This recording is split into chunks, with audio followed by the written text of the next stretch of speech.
Hi everyone, thanks for stopping by and seeing what I'm up to. My name is Silkyfeather and you can call me Silky. Kevin's got some news on stimulus. This was released a couple minutes ago. Let's listen. Hey everyone, me Kevin here. The New York Times got a hold of a draft of the proposal and the outline, and without further ado, let's just get right into what the heck is going on with the next stimulus plan. We've got a lot to cover in this one, so we're just going to go line by line on this. By the way, I just posted a video showing you exactly how much YouTube paid me in May. I don't think YouTube's really encouraging sharing that video. Because it's crazy. I mean, you'd think they would want to encourage that, but anyway, go check that video out if you want. I'm speechless on it. But for right now, let's focus on what's going on with the stimulus plan. I'll link that video down below. Let's get right into this. Okay, folks, here is the text. So it looks like $300 billion is sort of to be appropriated by the Senate and House committees. Then we got $20 billion going to farmers. It wouldn't surprise me if this is because their supply chains have just been destroyed during this pandemic. It's been difficult. That's why we've seen, some issues with food shortages in certain stores. We got, for some reason, I don't know why, but $21.3 billion is going to defense and defense contractors, kind of like mercenaries and contractors for construction and so on. Then you've got $200 million going to the TSA, which I wrote a little note here and wrote FLIR ? Because I'm wondering, are they going to put in infrared cameras? Is that going to be good for the company FLIR that does infrared technology? Might be an interesting stock to consider looking into. I'm writing it down to look into it. $1 billion for FEMA. We've got some other money here. $5 billion for vaccine distribution overseas. I'm assuming this would be for embassy distribution, something like that. Not quite sure what THUD is. $10 billion of which is for airport improvement. I'm sure we'll get many more details on this. This is kind of a rough get together here, and I imagine this was not meant to be leaked. And I'll link this down below so you can see it as well. $15 billion for childcare. You can see $26 billion here for vaccine research and distribution. The government's already spent, by the way, I think it's somewhere around $7 or $8 billion for vaccine research. So we've got even more money coming out for vaccine research. They really want a vaccine. $25 billion for testing. Look at that. $1.3 billion for workplace training on social distancing. What the heck is that? Workplace training for social distancing? I mean, it'd be one thing if it was money for plexiglass at the factory. But no, it says workplace training on how to social distance. My goodness. Okay. This is how these things get so porky. Okay, what is this? $7.6 billion for community health centers, $25 billion for hospital/provider fund, bringing the total to $200, up from the CARES Act. $105 billion for education, including $5 billion to the governor's fund. Okay, interesting. And $29 billion for higher education, $70 billion for K through 12. That, by the way, $70 billion for K through 12, I think that's pretty much what California spends in a year on their schools. California spends a ton of money on schools. It's insane. And nobody even likes school. What's up with that? Okay, I'm being facetious. $10 billion is actually getting handed out to private schools. I wonder what kind of lobby got that written in. $30 billion. I mean, it's kind of I wouldn't be surprised if private schools got PPP money and then they're getting this too. $30 billion is distributed to states within 15 days, and then the rest goes another 15 days thereafter. But the last $30 billion is restricted to schools that actually physically reopen. Stimulus payments. These will be included. Look at that, will be included. But the amount of the payment and eligibility criteria are to be announced. That's really interesting. So they're saying the current proposal already includes stimulus payments. There were concerns for a while that they were going to try to chop this up and do stimulus payments in a different bill. Unemployment extension, there will be an extension, but not $600. Look what they said, though. Likely not $600 a week. This is like a big sign that, okay, they know they're going to get negotiated by Democrats, right? There will be a transition period during which there will be a flat amount of extra unemployment insurance payments per week.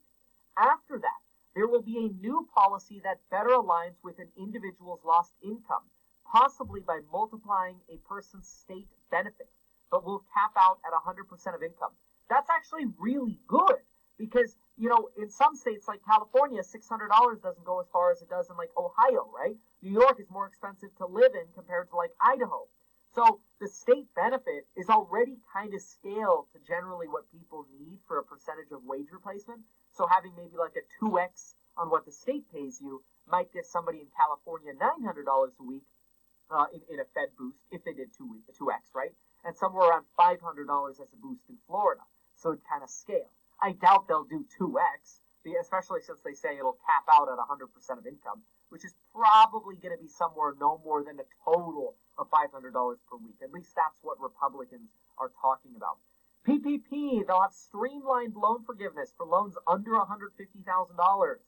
That's great because the loan forgiveness app, the first one they came out with was like 13 pages long. Then they came out with a shorter one that was 3 pages long. And it was so complicated for a lot of people. Look at this. Intermediate forgiveness process for loans under $1 million. Okay, fine. I thought it said immediate, but it says intermediate. Second round of PPP loans for businesses under 300 workers. That's down from 500 within the SBA size threshold, blah, blah, blah, blah, blah. But your income has to be down 50% from last year. Forgiveness will be expanded. Oh, this is good. Forgiveness will now also include certain supplier costs, operating expenses, and damage caused by rioting. Nice. Whoa. That's interesting. So you can actually get a PPP loan that's forgivable to fix damage caused by rioting. That's really interesting. There will be a more generous calculation for farmers. There are also a new working capital loan. Oh, what's this? Wait a minute. What is this? There's also a new working capital loan for businesses. So this is a loan. So you would have to repay this as an alternate to a second round of PPP. So you can't take the second PPP and this working capital loan, but it does look like you could potentially get the first PPP and a working capital loan. So I imagine this would be some kind of cheap money, kind of like what the SBA offered, where you could get, like a $150,000 loan for 3% or something. Most people just ended up dumping that stuff into the stock market. Let's be real. The stock market's going nuts. It's like a party over there. Now, we'll keep looking at this form really quick, but I do want to mention, get your life insurance if you haven't yet. You can sign up in as little as 5 minutes. This video is sponsored by Life Insurance. Sign up in as little as 5 minutes. You can Apple Pay or Android Pay for it. And, of course, get your 2 free stocks with Webull. After all, when you deposit just $100 with the stock trading platform Webull, you will get 2 free stocks worth up to $1,400. Okay, healthcare, finance. Medicare Part B premium will not increase in 2021. Good. Okay, so we got some other details here. If you have a flexible savings account, we've got some kind of carryover provisions here. Finance tax, this could be good. An enhanced employee retention credit. Enhanced usually just means more money. So that's good. So we'll see what that means for small business owners. Tax deductions for employer purchases of testing, PPE, and other supplies, increasing business meal deduction from 50% to 100%. Whoa! What does that even have to do with the pandemic? There's another bailout for businesses in here. I'm telling you, this country is all about bailing out people who have businesses, assets, or real estate. So, I guess we can all go out for lobster because we're writing it all off. Jeez, man. Deductions for employee. So I don't understand why they have a thing in here about deductions for purchases of testing or PPP equipment. Like, why would those not be deductions anyway? So I guess we'll find out more detail on that. Liability, exclusive protection for businesses, nonprofits, schools, medical providers, medical professions. This is the text. This is actually really, really interesting, this text here, in my opinion. I don't know what's interesting to you. I'm sorry I'm imposing what's interesting on you. I just want to get through this. So it says here, to prevail, plaintiffs must show. So if somebody's going to sue somebody, they have to prove 2 things. Number 1, they have to prove that somebody was either grossly negligent or, which grossly negligent is hard to prove in court, I think. I'm not an attorney, but that's hard to basically say somebody was just like intentionally like trying to copy your face almost. That would, I think, be an example of grossly negligent. Again, I'm just a dude on YouTube, okay? Or then you have these following 2 criteria that you could sue under. The person you're trying to sue engaged in willful misconduct. So they kind of did something on purpose, but maybe not intentionally. I don't know. Maybe they forgot to refill the hand sanitizer because they were counting the money in the till. And violated relevant public health guidelines. So maybe they ran out of hand sanitizer. You told them about it. They were too busy putting money in the till, and they weren't wearing their mask. And then you would have to prove that.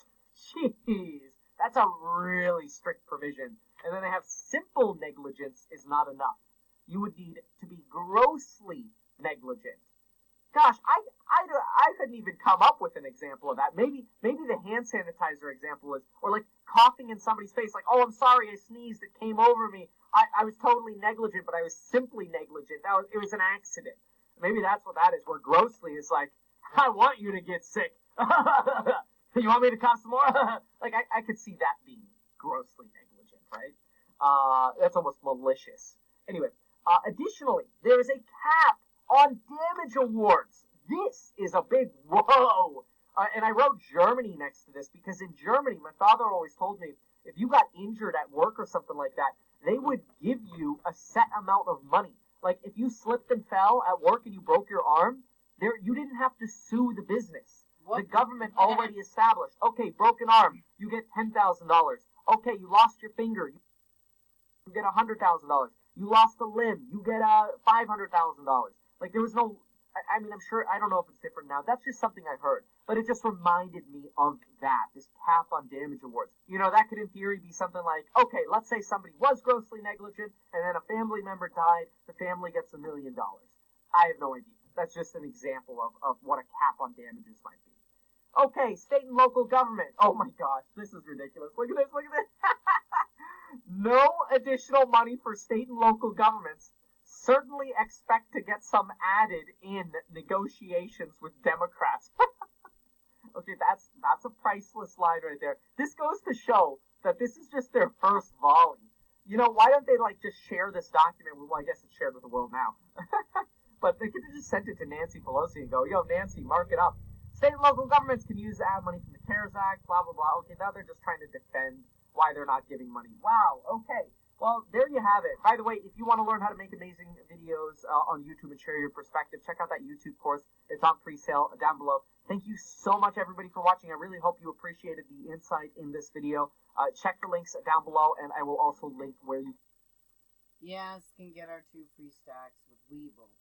Now, you already know how I feel if you listen to my last video about his YouTube. And I don't know. Maybe people maybe you have $400 to blow on somebody who's a millionaire. I don't. I'm going to keep that $400 and invest in myself. So, thanks for watching. Like, subscribe, and share. This is Silkyfeather signing off. Bye-bye.